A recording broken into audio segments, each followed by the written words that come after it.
Summer start అయిపోయింది కదా, summer special మామిడికాయ పులిహోర ఎలా చేయాలో చూసేద్దాం రండి క్విక్గా. ముందుగా మామిడికాయ తురుము పక్కన పెట్టేసుకొని తర్వాత కరివేపాకు, గ్రీన్ చిల్లీస్, రెడ్ చిల్లీస్, పసుపు, ఇంగువ, సాల్ట్, మినపప్పు, కావాలంటే శనగపప్పు కూడా పెట్టుకోవచ్చు.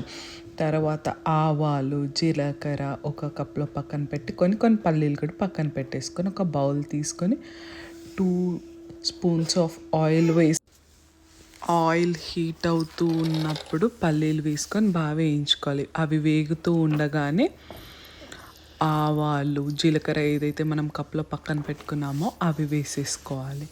అవి కూడా బాగా వేగుతున్నప్పుడు మినపప్పుని కూడా వేసుకొని వేయించుకోవాలి. మినపప్పు గోల్డెన్ బ్రౌన్ కలర్ వచ్చే టైంకి పసుపు, ఉప్పు, ఇంగువ ఏదైతే ప్లేట్లో పెట్టుకున్నామో అవి వేసేసి కొద్దిగా మిక్స్ చేసేసుకొని తర్వాత దాంట్లోనే కరివేపాకు, రెడ్ చిల్లీ, గ్రీన్ చిల్లీస్ కూడా వేసి బాగా వేయించుకోవాలి. పచ్చివాసన పోయే వరకు వేయించుకోవాలి.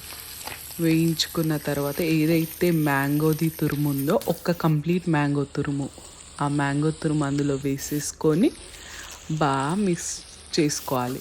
మిక్స్ చేసుకున్న తర్వాత దాన్ని ఒక 2 సెకండ్స్ అట్లని ఉంచాలి.